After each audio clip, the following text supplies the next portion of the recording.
A maneira como falamos com as pessoas está diretamente atrelada a como elas nos entendem. Por favor, pode ser capaz de transformar uma voz autoritária em um pedido suave, pelo menos se você não gritar com a pessoa.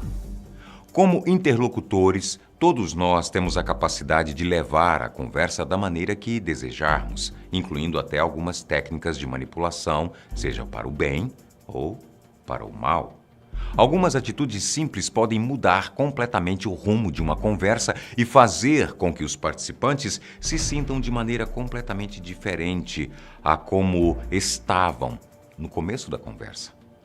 E não, isso não é papo de livro de autoajuda, não.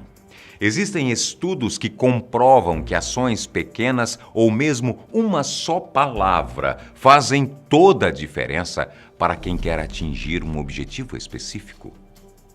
Se for o seu caso e você estiver interessado em como melhorar seu poder de persuasão, vem cá conhecer 5 técnicas de lavagem cerebral que até você é capaz de fazer.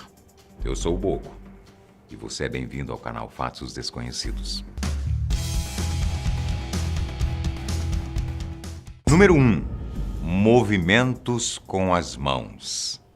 Algo que já é referência quando o assunto é persuasão é o uso frequente da linguagem não verbal, especialmente a corporal.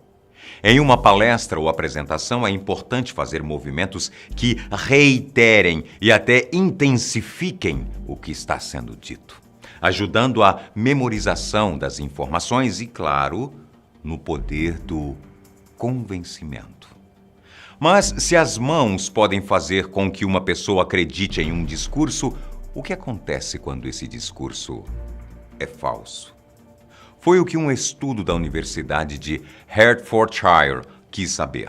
Os pesquisadores passaram um vídeo para os participantes do experimento e, logo depois, fizeram algumas perguntas relacionadas à pessoa nele.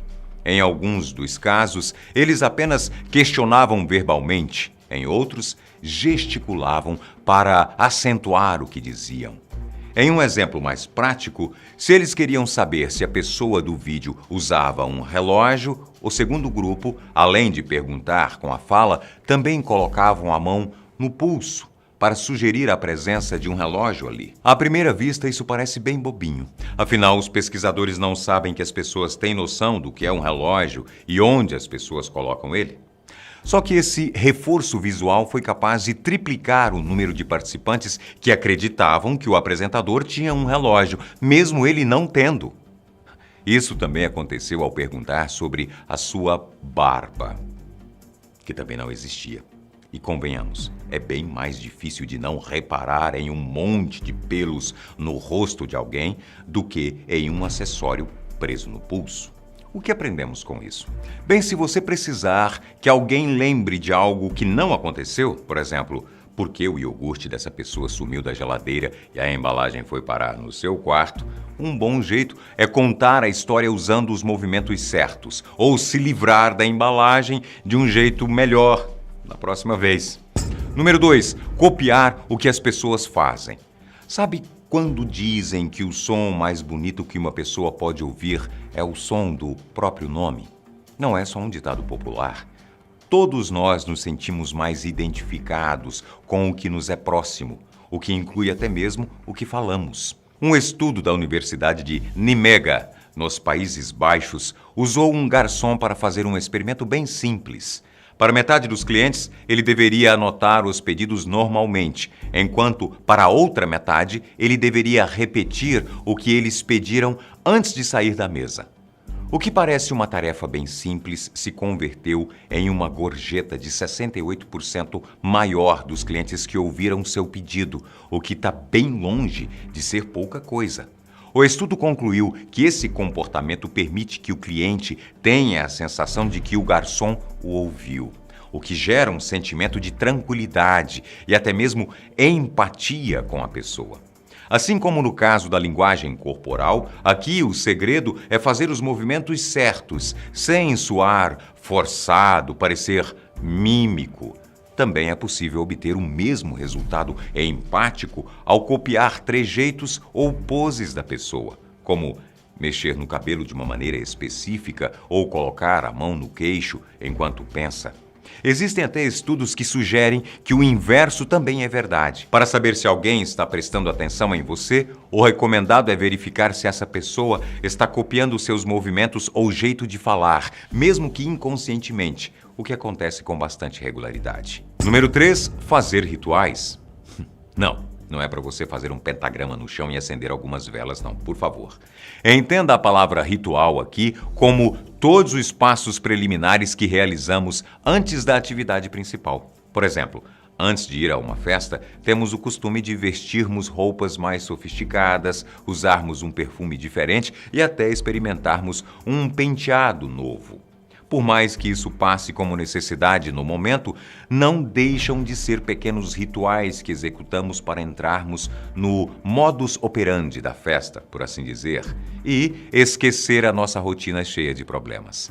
Às vezes, até nos comportamos de maneira diferente só porque estamos em um ambiente festivo.